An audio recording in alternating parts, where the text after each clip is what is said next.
Chapter 7, Feminist Manhood, and that's it.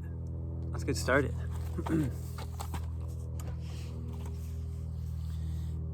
Say that you are feminist. Say that you... Okay, let me start over. Say that you are feminist to most men, and automatically you are seen as an enemy.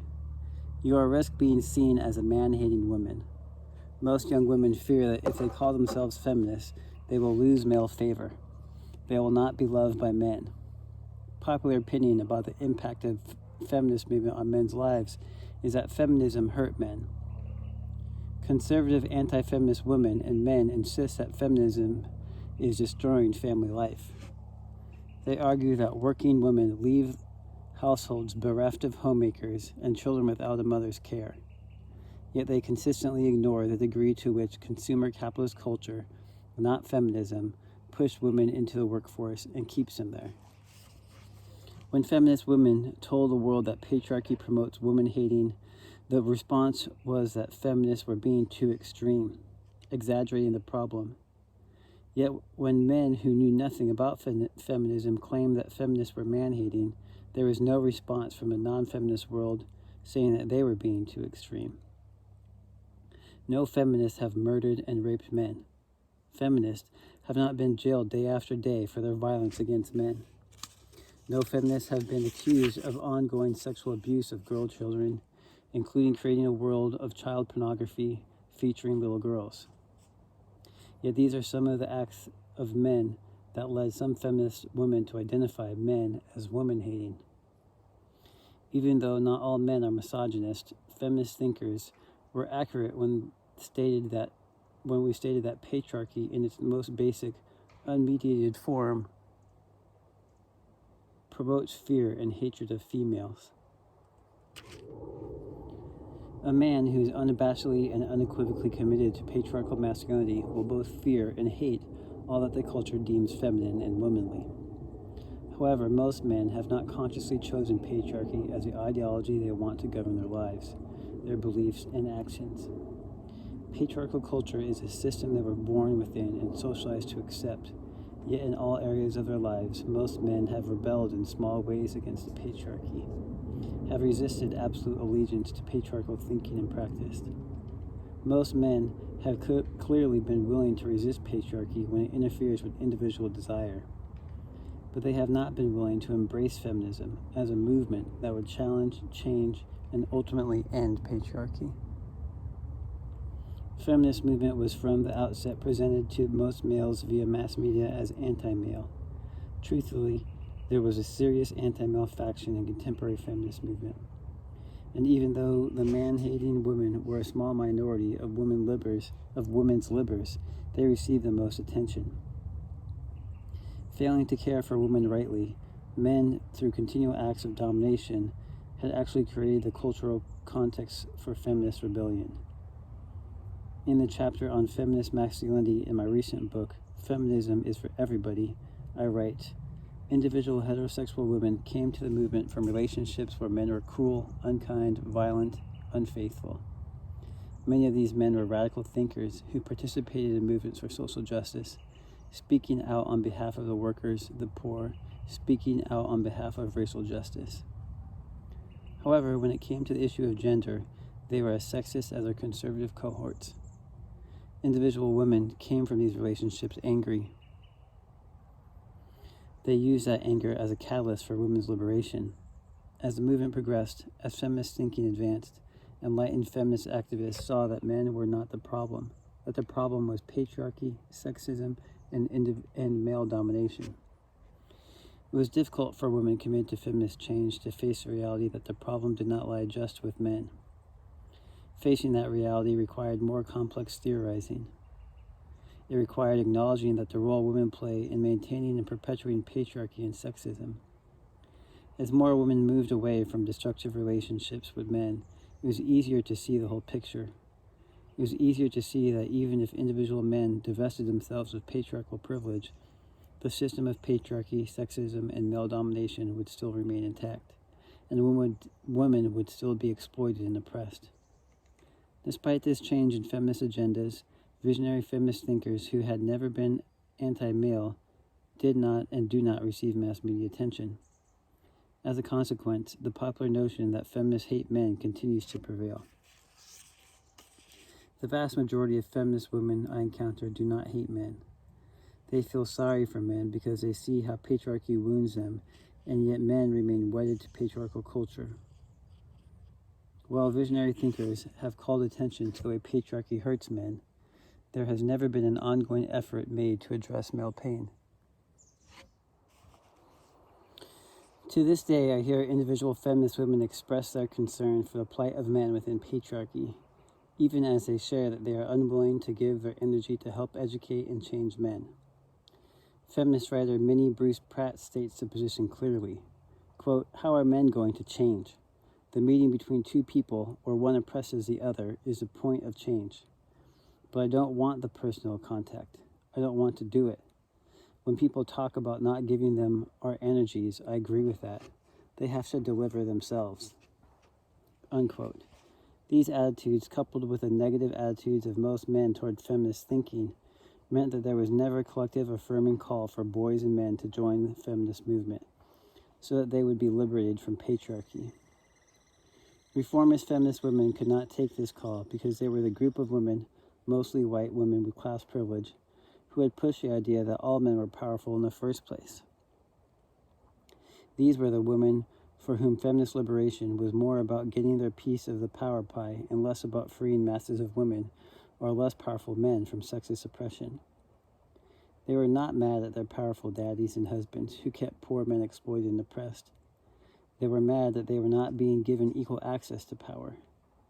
Now that many of those women have gained power, and especially economic parity with the men of their class, they have pretty much lost interest in feminism. As interest in feminist thinking and practice has waned, there has been even less focus on the plight of men than in the heyday of the feminist movement. This lack of interest does not change the fact that not only a feminist vision that embraces feminist masculinity, that loves boys and men and demands on their behalf every right that we desire for girls and women, can renew men in our society.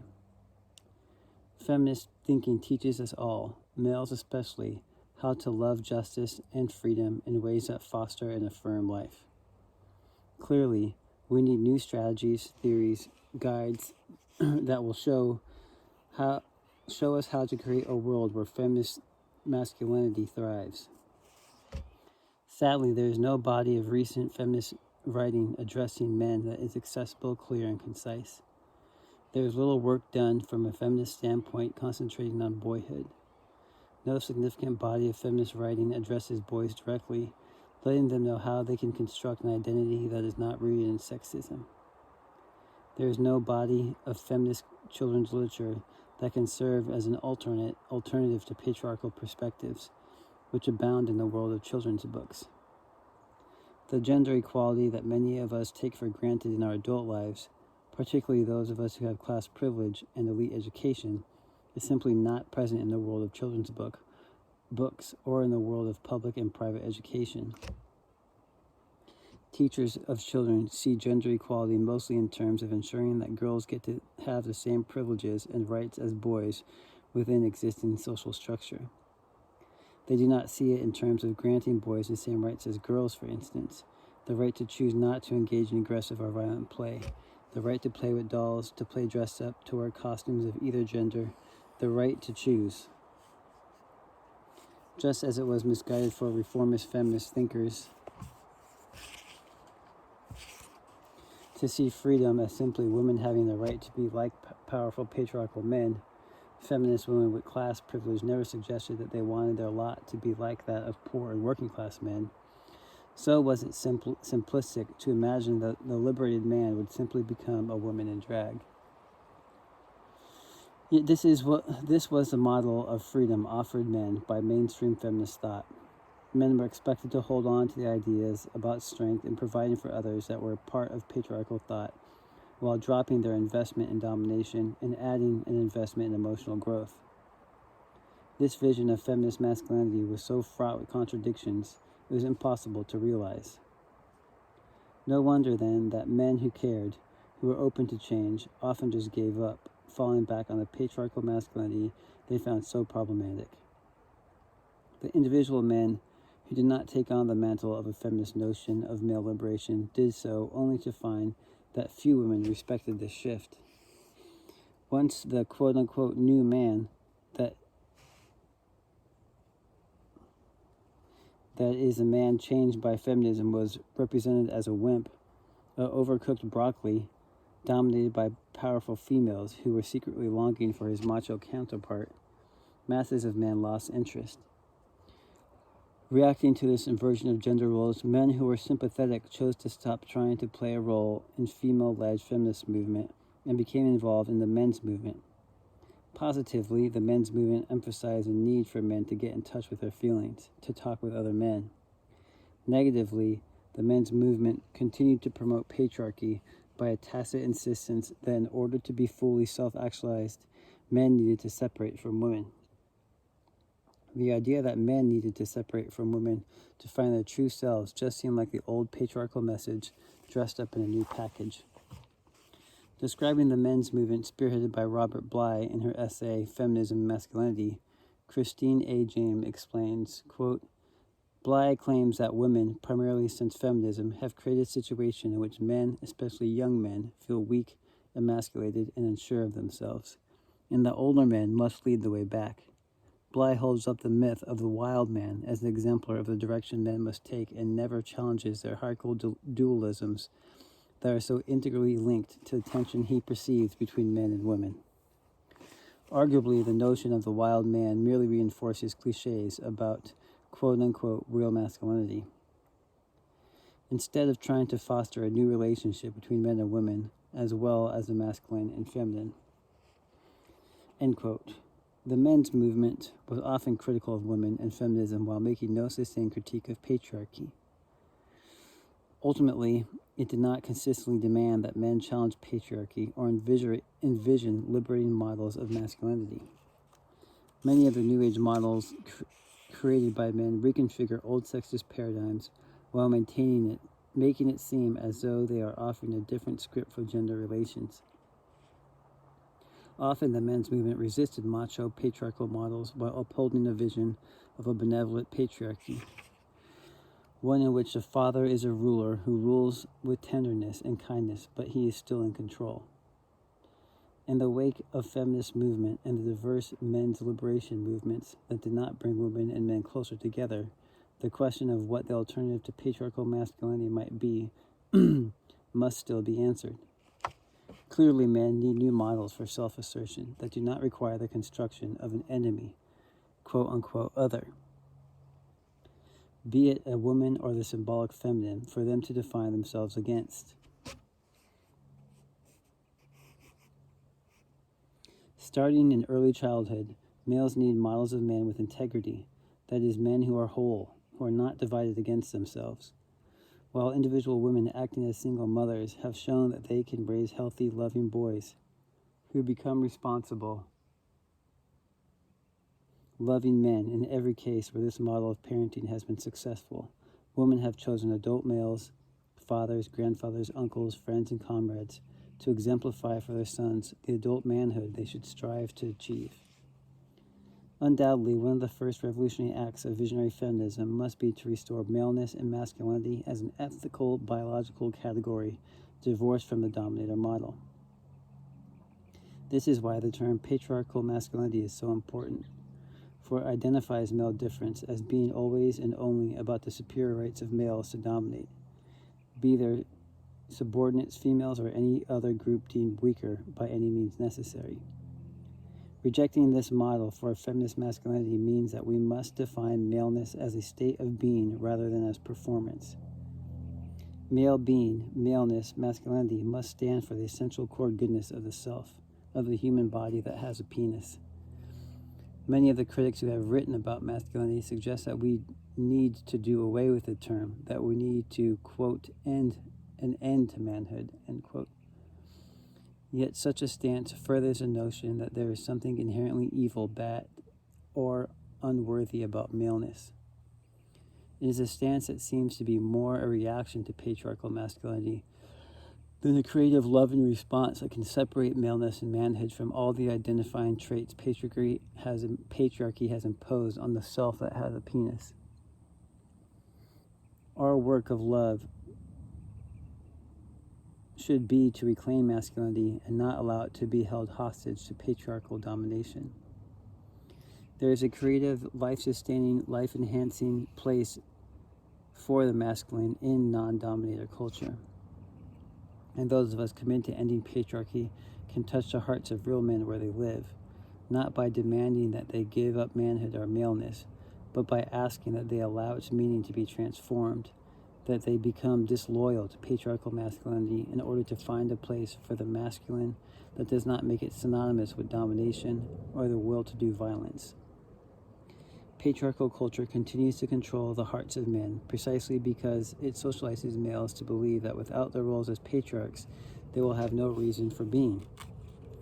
Dominator culture teaches us all of us that the core of our identity is defined by the will to dominate and control others. We are taught that this will to dominate is more biologically hardwired in males than females.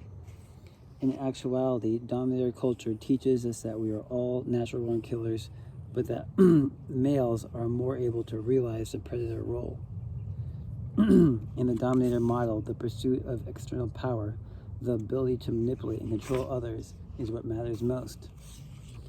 When culture is based on a dominator model, not only will it be violent, but it will frame all relationships as power struggles.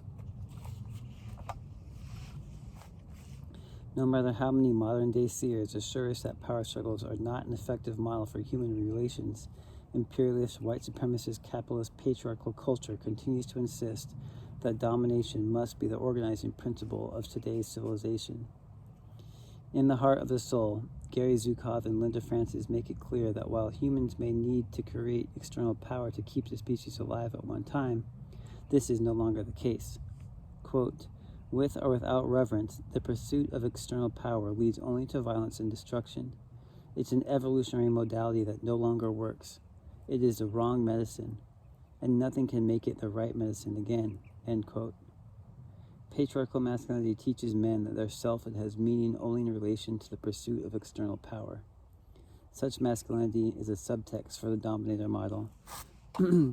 Before the realities of men can be transformed, the dominator model has to be eliminated as the underlying ideology on which we base our culture. We already see that within patriarchal culture, men can be more emotional, they can parent, they can break with sexist roles, but as long as the underlying principles are in place, men can never be truly free.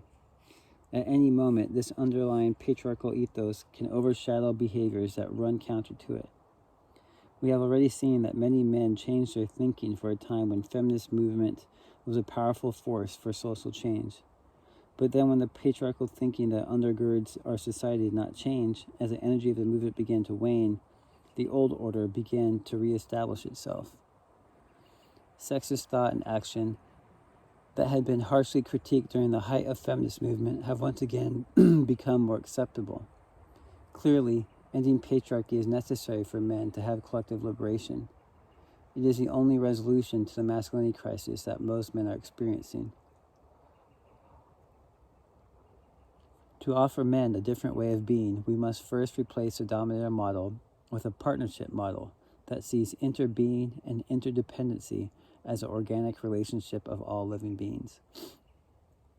In the partnership model, selfhood, whether one is female or male, is always at the core of one's identity.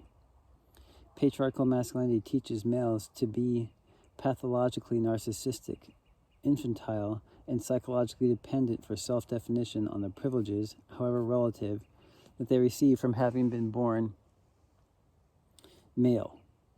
Hence, many males feel that their existence is threatened if these privileges are taken away. In a partnership model, male identity, its female counterpart,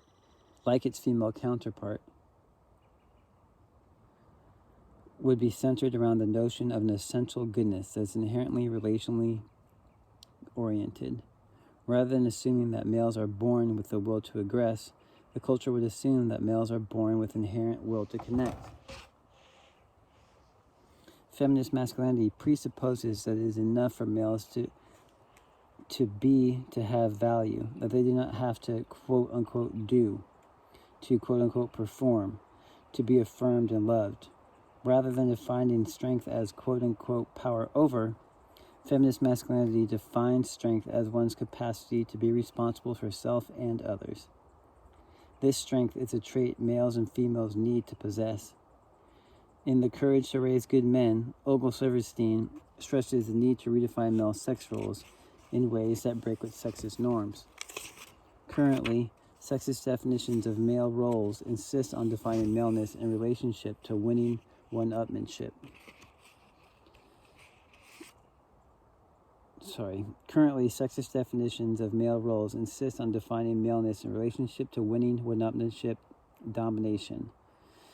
Quote, until we are willing to question many of these specifics of the male sex role, including most of the 7 norms and stereotypes that psychologist Robert Levant names in a listing of its chief constituents, avoiding femininity, restrictive emotionality, seeking achievement and status, self-reliance, aggression, homophobia, and non-relational attitudes toward sexuality, we are going to deny men their full humanity. Feminist masculinity would have as its chief constituents integrity, self-love, emotional awareness, assertiveness, and relational skill, including the capacity to be empathetic, autonomous, and connected. The core of feminist masculinity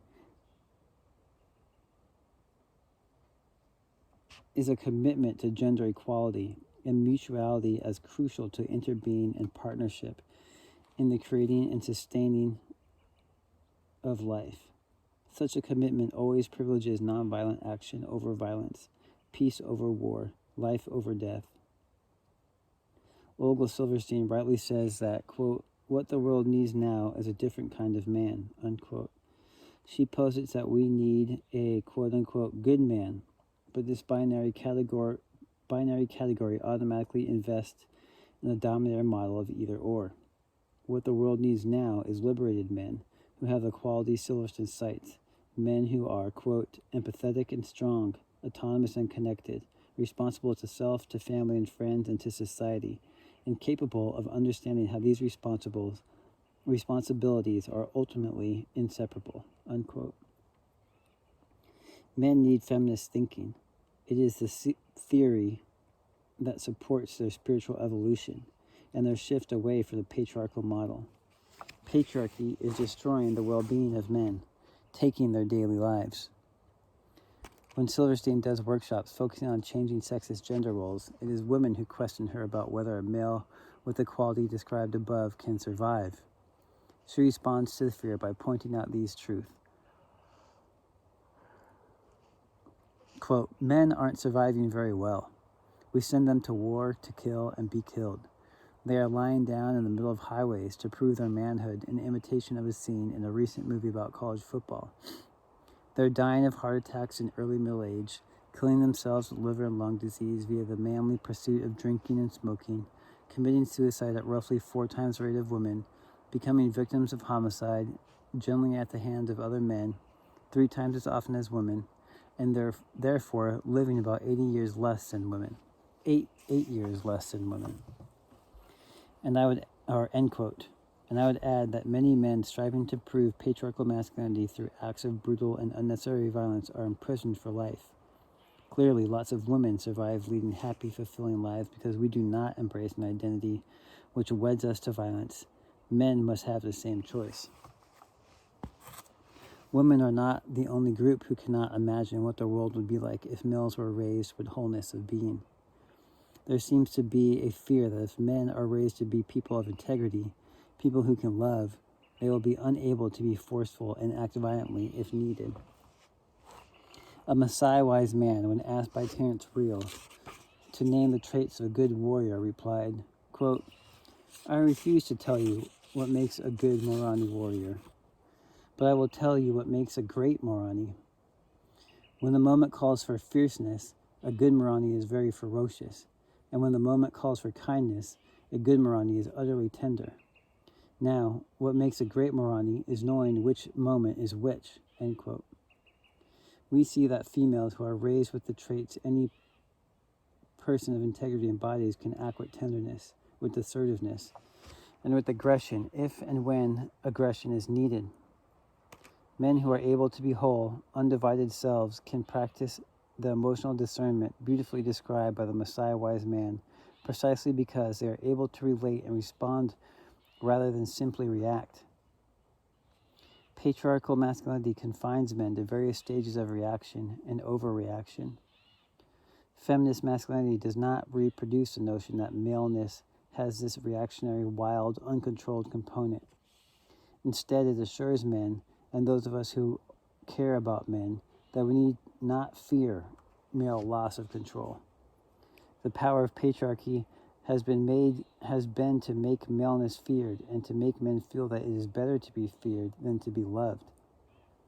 Whether they can confess this or not, men know it. Men know that it is just.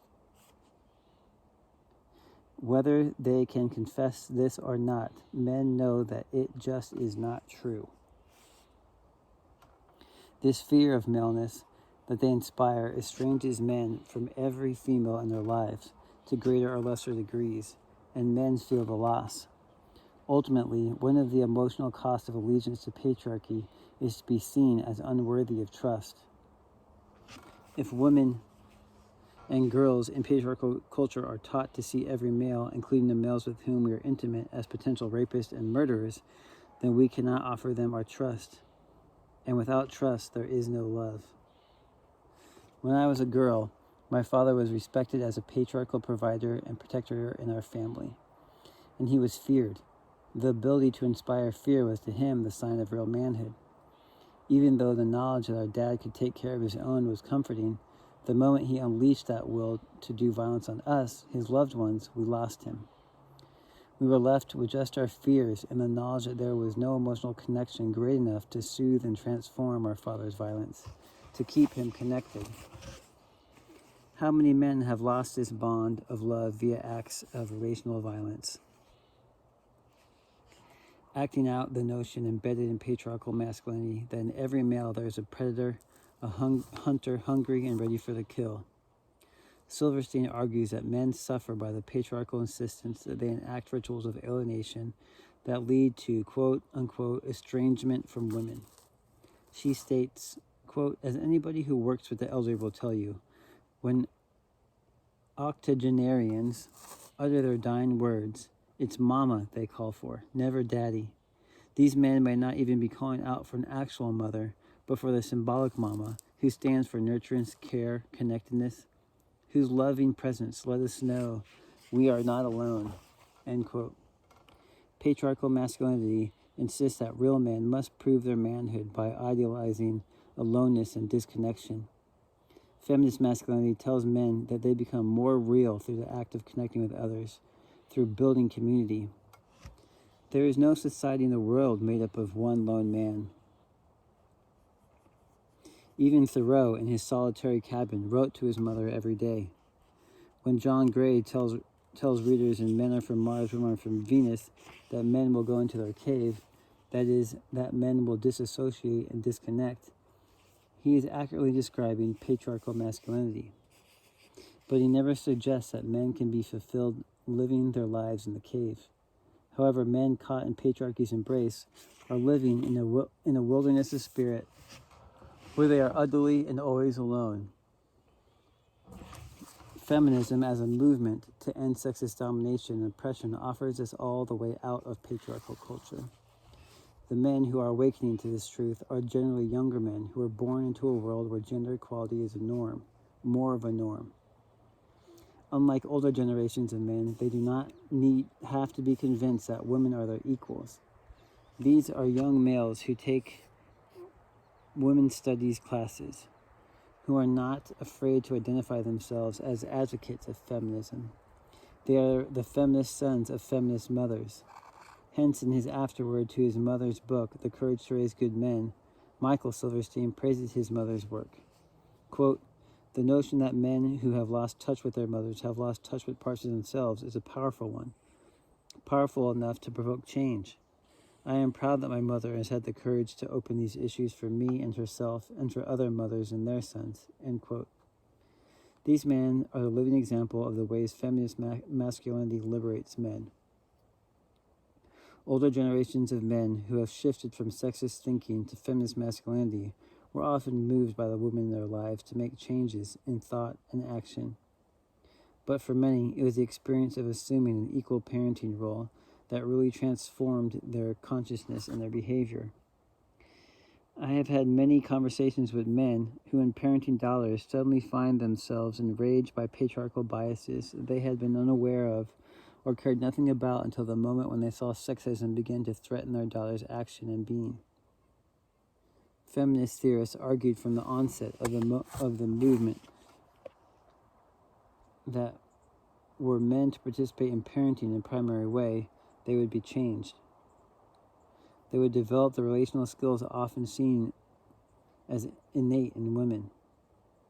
Parenting remains a setting where men can practice love as they let go of the dominator role and engage mutually with women who parent with them the children they share. Male domination does not allow mutual intimacy to emerge. It keeps fathers from touching the hearts of their children. As long as men dominate women, we cannot have love between us. That love and domination can coexist is one of the most powerful lies patriarchy tells us. Most men and women continue to believe it, but in truth, love transforms domination. When men do the work of creating selves outside of the patriarchal box, they create an emotional awareness for them to learn to love. Feminism makes it possible for women and men to know love. Visionary feminism is a wise and loving politics. It is rooted in the love of male and female being, refusing to privilege one over the other. The soul of feminist politics is a commitment to ending patriarchal domination of women and men, girls and boys. Love cannot exist in any relationship that is based on domination and coercion. Males cannot love themselves in patriarchal culture if their very self-definition relies on submission to patriarchal rules. When men embrace feminist thinking and practice, which emphasizes the value of mutual growth and self-actualization in all relationships, their emotional well-being will be enhanced. A genuine feminist politics always brings us from bondage to freedom, from lovelessness to loving. Mutual partnerships is a foundation of love. Feminist thought and action create the conditions under which mutuality can be nurtured. A true comrade and advocate of feminist politics, John Stoltenberg has consistently urged men to develop an ethical sensibility that would enable them to love justice more than manhood. In his essay, Healing from Manhood, he shares that, quote, "Loving justice more than manhood is not only a worthy pursuit, it is the future." As Stoltenberg explains, quote, "Choosing loyalty to manhood over selfhood leads inevitably to injustice. Loving justice more than manhood relocates personal identity and selfhood, relationally, reciprocally, realistically," end quote. He, like other male advocates of feminist thinking, knows firsthand that it is no easy task for men to rebel against patriarchal thinking and learn to love themselves and others. Feminist masculinity offers men a way to reconnect with selfhood, uncovering the essential goodness of maleness and allowing everyone, male and female, to find glory in loving manhood. End of chapter 7. Chapter 8 is Popular Culture, Media Masculinity. Chapter 7, Feminist Manhood. I just wanted to... This is my new basketball court. Pretty cool, huh? That's why I'm going to be standing and moving around. Feminist manhood, very important in my opinion. Distinction that she makes like super early on is, yet they consistently ignore the degree to which consumer capitalist culture, not feminism, push women into the workforce and keeps them there. I mean, I guess she does say like imperialist, white supremacist, capitalist patriarchy, but she doesn't have like this like overbearing language when she's critiquing capitalism, and I appreciate that. She talks about, yet in patriarchal culture is a system they were born within and socialized to accept.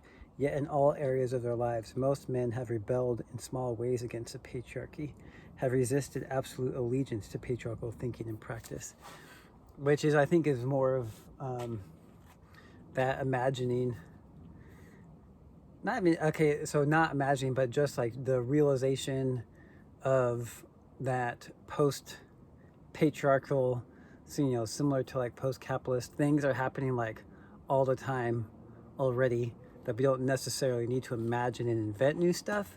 It's just nourishing and acknowledging and uplifting the kind of anti or post-patriarchal things that are happening like all the time already, and then creating like more space for them.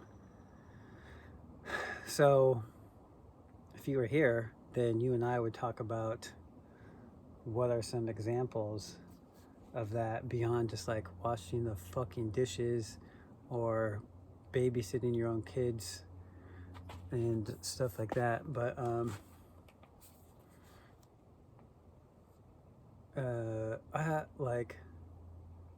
don't remember if I talked about this before, but like I think that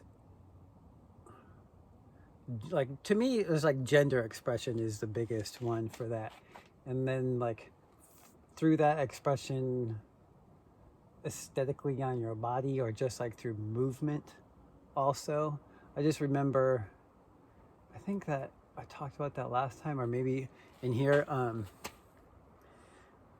just the messaging that you get in that limbo period, that praxis period that she talked about last time, where you're in between like having learned all these ideas as a young kid and then putting them into practice as kind of a teenager.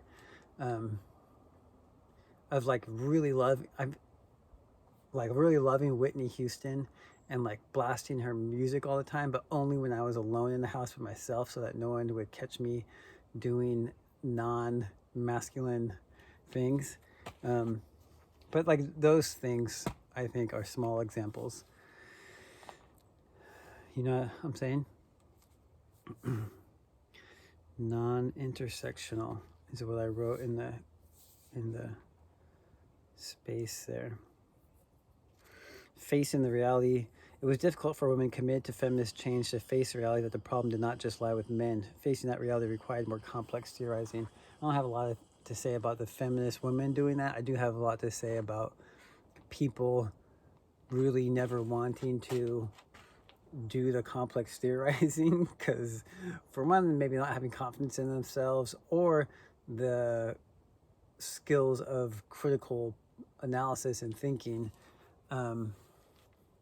And then just like the same with like entitlement, I think, of like not putting your shit away after yourself, of just like opting for the easy way out, which is such a weird, contradictory, always there thing with like capitalist like worker logic of like productivity, but no one ever fucking wants to do shit anyways.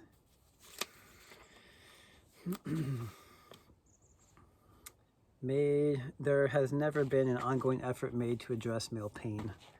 I just like that as a project for us to be doing, me and you. And she gets, I think, critiquing this feminist writer, how are men going to change? She's like, I don't want to do it.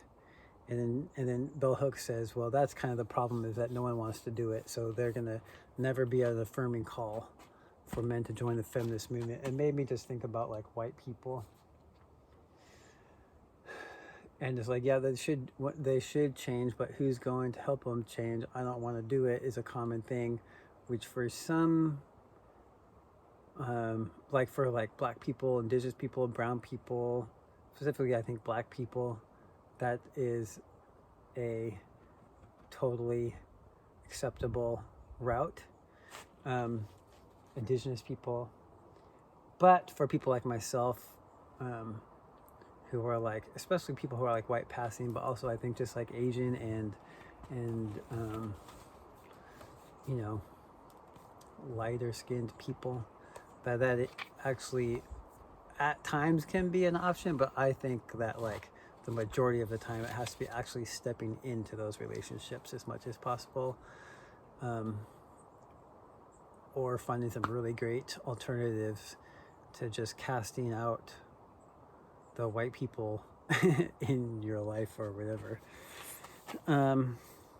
Clearly, we need new strategies, new theories, guides that will show us how to create a world where feminist masculinity thrives. Clearly, that we've been given some, and clearly, we're going to create some together. Then she starts talking about, this is something I think that has changed since she wrote it, about how there's not a lot of literature for boys, for early childhood, for men to learn about alternatives to patriarchal perspectives. And that was like 15 years ago, and I think that has changed. I think there has been a lot of production. I know from my perspective in early child education that like talking about not patriarchy, which is the next step, I guess, in more progressive learning environments, you might talk about patriarchy, but probably also not the most age appropriate word to use, but talking about like encouraging expression, encouraging kids to think through the stereotypes that are already starting to begin in their minds about long hair. Kids used to ask me about my long hair all the time when I was in a preschool more often, and it's just like normalizing it and having really easy conversations about like, yep, I have long hair and so does this other little boy, but they are still allowed to identify as boys, and you're allowed to, I mean, you know, whatever. So yeah, the right to play with dolls, play dress up, wear costumes. I think that we've actually made some good movement in that direction since 2004. One would hope. She says overcooked broccoli. I'd never heard that before. I don't really know what that means. I guess I should look that up. And reacting to this inversion of gender roles, men who were sympathetic chose to stop trying to play in a role in female-led feminist movement and became involved with men's movement. There's just kind of like a little bit, I think, of like she is like giving dudes like a excuse for like opting out, like, well, it wasn't very inviting, so I left or whatever, which sounds sort of like bullshit to me. But it reminded me of a story that I like to talk about from like before this book, I think, actually, because it was like May Day in Olympia, so it was probably like 2001 or something, one of my first like organizing things. But I remember we were organizing May Day, and at the end of the meeting, a woman was like, just want to point out that y'all need to, you men in this meeting need to like check yourselves and think about what you're saying and how you're saying it. And I'm not going to like tell you who or what I'm talking about. I just want you guys to think about it. And I remember all of the men in there getting real disgruntled about it. And I didn't say anything, but I remember being like, that's a weird thing to say. But it like was a thing that has stuck with me ever since and has made much more and more sense every, you know, as I've grown up or whatever. But I just think that you don't need to make the most like happy, inviting, you're so great type of environment for people to like lean into their privilege and start to deconstruct some stuff. I think just saying stuff like that as an invitation to be like, you're talking and acting and taking space in a way that isn't very cool to people in the room, so you do the work of like figuring it out. They start talking about this like wild man masculinity. Obviously, masculinity is not like a monolithic thing, but these guys are trying to like reclaim some wilderness bullshit. Name it to change it or whatever.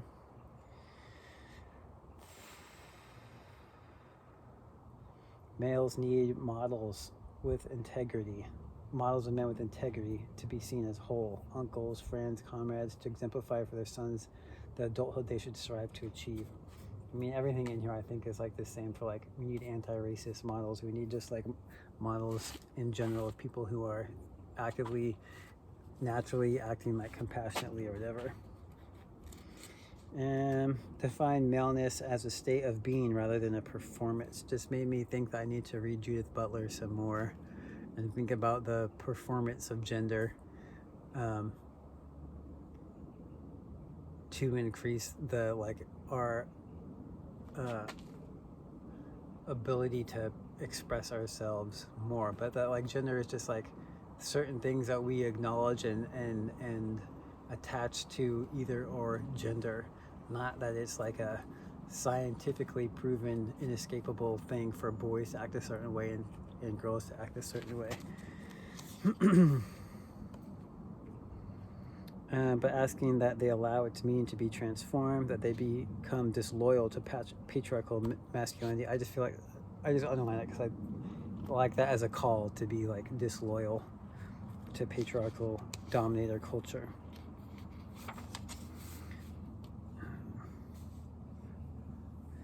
Okay. She quotes Gary Zukov and Linda Francis. It's with or without reverence, the pursuit of external power leads only to violence and destruction. It's an evolutionary modality that no longer works. It's the wrong medicine. I just like that as thinking about as medicine. And also I hear black feminist thinkers talking about that also. I think I heard Adrienne Marie Brown talking about that today. I know I reference her a lot, but thinking about medicine and being in the right relationship with each other. The dominator model has to be eliminated as the underlying ideology on which we base our culture. Men can never be truly free under those rules.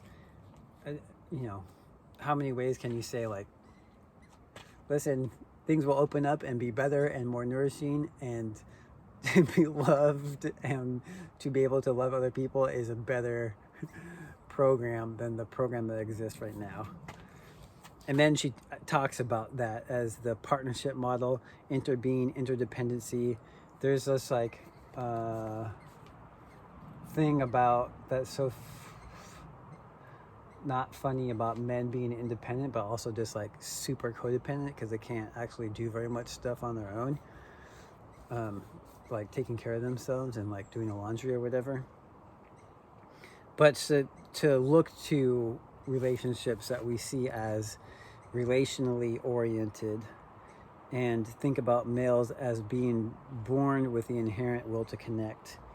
Feminist masculinity defines strength as one's capacity to be responsible for self and others, which is just like a way to be in a world that emphasizes a collective experience over like the individual experience, which is what feels so crazy because everything is geared and set up towards us as individuals.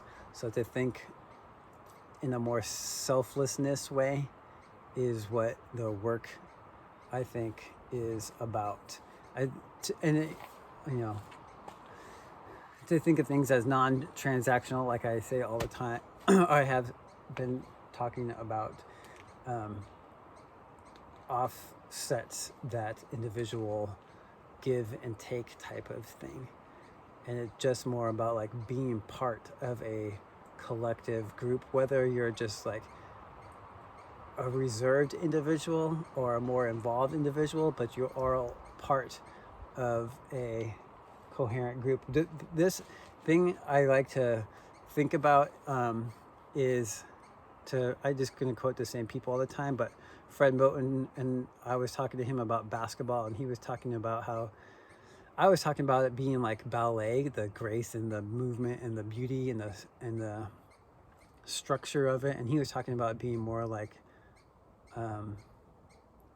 jazz or like an orchestra because it's just more spontaneous, and sometimes you like raise up the person playing the saxophone and then they come back in and then the other instruments come back up, but it's just like this rotating collective things where people come up and down and move around, and it's not individually focused. It's like a cohesive organism that's going on.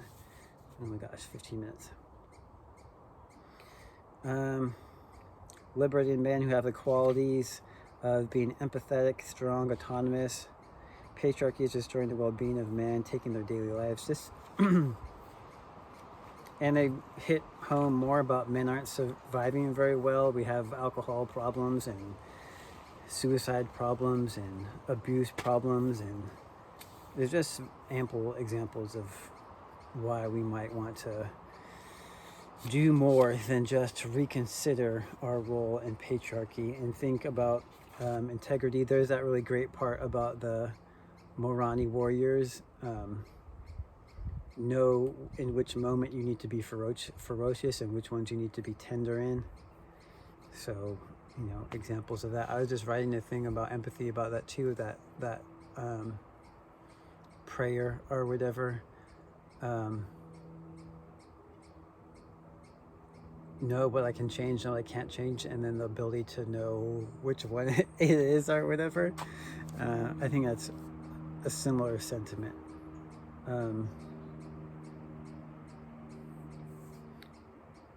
Not being reactionary, developing trust.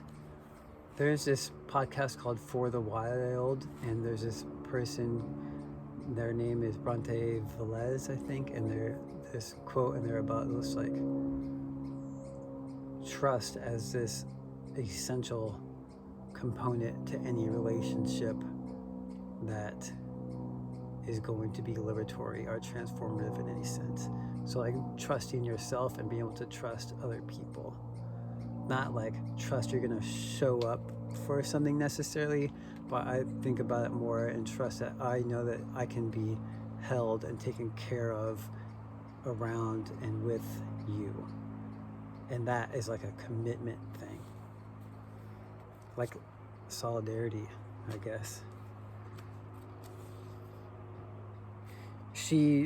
Sorry, I'm talking too much. Just a couple more pages, I think. There's that example of she says when someone who are octogenarians dying, they call out for their mom, which obviously now we are so aware of the George Floyd, whose mom, I believe, had passed, and he was still calling for her. Because the call for nurturance, care, and connectedness, especially in the elder stages of our life. So the sooner we get to that, the better. Developing community. I'm just going to go, this man cave thing I think would be fun to talk to people about, and like the literal and metaphorical implications of that. As long as you dominate, you can't be in a loving relationship. Loving justice more than manhood is not just a worthy pursuit, it is the future. So I really just love that visionary aspect of it. And then I just, police are trash and men are trash, so I'm just interested in having deeper conversations about, like, we know how integrated whiteness is into the actual institution of police, whether or not actual police are white themselves, but that the origination, is that a word, of whiteness is like almost simultaneous. No, it's not simultaneous, but that police came up and alongside to reinforce those institutions, and then they became synonymous with each other. So I think that just like the things that she's talking about in here as patriarchal masculinity are things that are just like exemplified through the way that the police act and dress and behave, are all just like hyper exaggerated forms of like bullshit ass patriarchal masculinity. So, abolish the police.